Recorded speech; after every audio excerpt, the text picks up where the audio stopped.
उत्तर प्रदेश का 2027 का चुनाव और उसमें ब्राह्मण वोटर्स। आखिर क्यों हर पार्टी को चाहिए ब्राह्मण वोटर? आखिर क्यों अखिलेश यादव पिछले कुछ समय से लगातार ब्राह्मण सम्मेलन, बुद्धिजीवी सम्मेलन, बहुत सारे सम्मेलन कर ये बताने की कोशिश कर रहे हैं कि ब्राह्मण वोट उनके हिस्से हैं? क्या अखिलेश यादव का नया दाव चुनावी समीकरण बदल पाएगा? उनकी ये कोशिश रंग ला पाएगी? उत्तर प्रदेश की राजनीति में एक पुरानी कहावत है, जिसके साथ सामाजिक समीकरण उसी के हाथ सत्ता की कमान। यही वजह है कि जैसे जैसे 2027 का विधानसभा चुनाव नजदीक आ रहा है, सभी राजनीतिक दल अपने अपने सामाजिक आधार को मजबूत करने में जुट गए।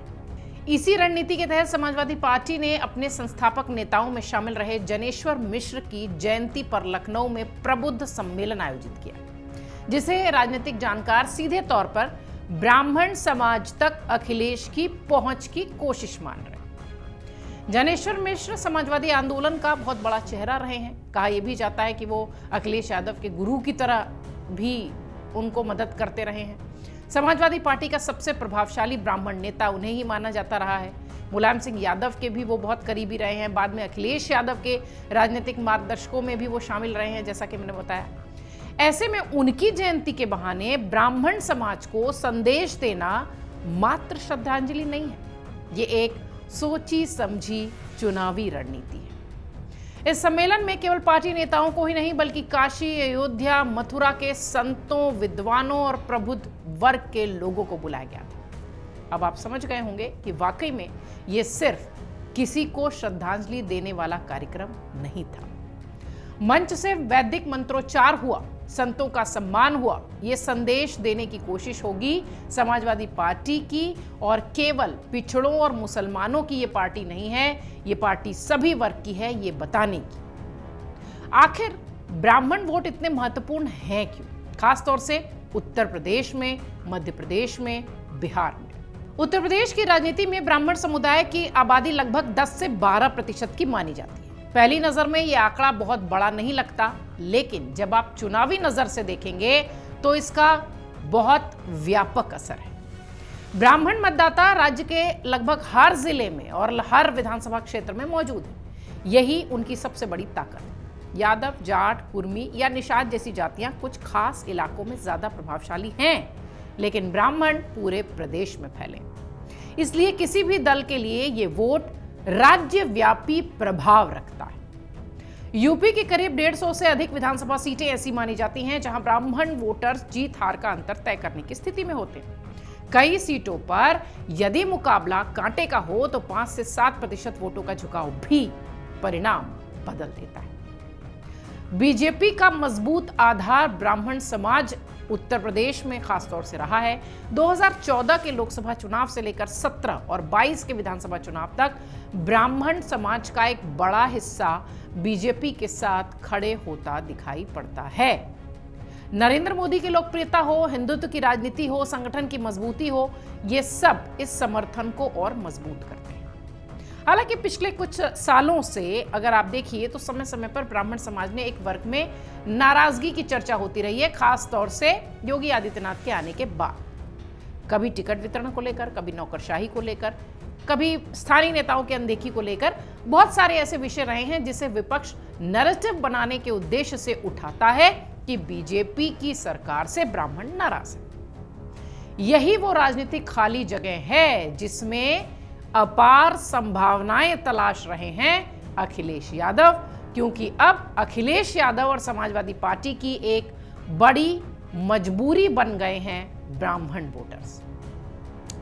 पारंपरिक ताकत यादव और मुस्लिम वोट की ही है समाजवादी पार्टी की, इसमें कोई संदेह नहीं है, लेकिन केवल इसी सामाजिक समीकरण के सहारे सत्ता तक पहुंचना अब अखिलेश को लग गया है कि आसान नहीं है।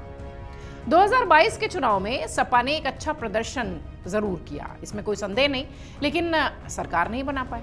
इसके बाद पार्टी नेतृत्व को ऐसा एहसास हुआ कि यदि सत्ता में वापसी करनी है तो नए सामाजिक समूहों को साथ जोड़ना होगा। इसी रणनीति के तहत पहले गैर यादव पिछड़ों को साधने की कोशिश हुई और अब ब्राह्मण समाज की ओर से विशेष ध्यान दिया जा रहा है। जनेश्वर मिश्र की विरासत को सामने लाकर समाजवादी पार्टी ये संदेश देना चाहती है कि समाजवादी विचारधारा में ब्राह्मण नेताओं को सम्मानजनक स्थान मिलता रहा है और ये केवल चुनावी कार्यक्रम नहीं है बल्कि पार्टी की सामाजिक सोशल इंजीनियरिंग का भी हिस्सा है। मुलायम सिंह यादव के संदर्भ में यह कहा जाता रहा है कि वो सोशल इंजीनियरिंग के मास्टर थे। ये भी कह सकते हैं हम कि अब अखिलेश यादव अपने पिता की राह पर चल पड़े। अगर आप देखिए तो इन ब्राह्मण वोटर्स के लिए सिर्फ समाजवादी पार्टी नहीं, कांग्रेस और बीएसपी भी खासा एक्टिव है। ब्राह्मण वोटों पर सिर्फ बीजेपी और सपा की नजर नहीं है। कांग्रेस लंबे समय से खुद को सभी वर्गों की पार्टी बताकर ब्राह्मण समाज में खोई हुई जमीन तलाश रही है, कोशिश कर रही है। वहीं इससे पहले अगर आप बीएसपी की बात करें, मायावती की पार्टी की बात करें, तो ब्राह्मण दलित भाईचारा का सफल प्रयोग वो कर चुकी हैं पहले, जिससे वो सत्ता में आई थी, जिससे वो मुख्यमंत्री बनी थी।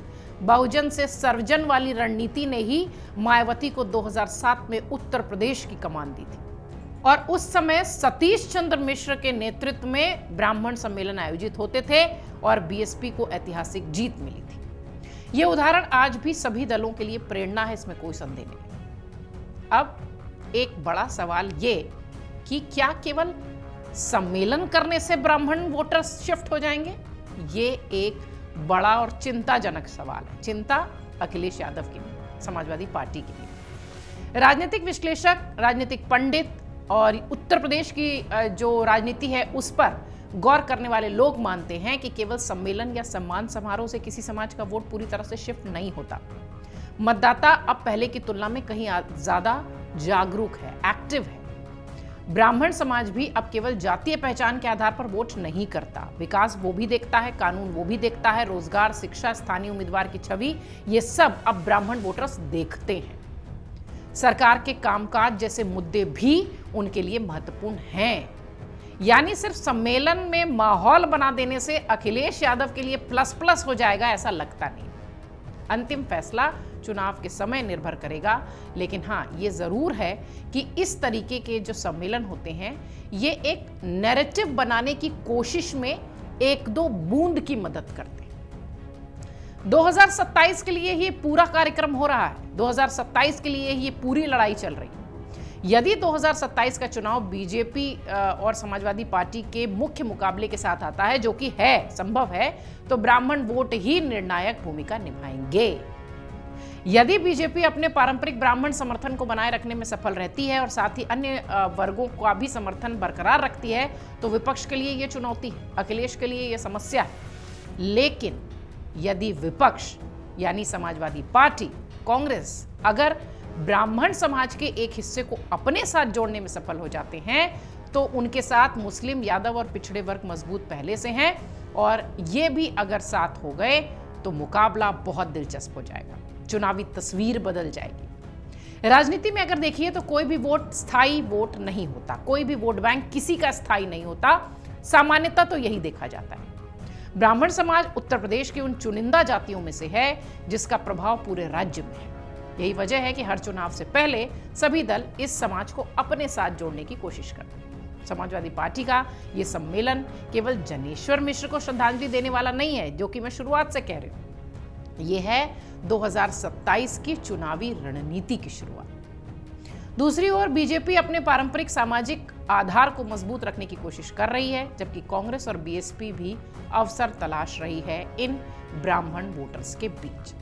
अगर आप देखिए तो उत्तर प्रदेश का चुनाव केवल जाति का चुनाव अब नहीं रह गया है, लेकिन जातीय समीकरण आज भी जीत की मजबूत नींव है और ब्राह्मण समाज की संख्या भले ही 10-12% की हो, लेकिन उसका राजनीतिक प्रभाव इतना बड़ा है कि सभी पार्टियां उसको अपने साथ जोड़ने की कोशिश तेजी से कर रही हैं।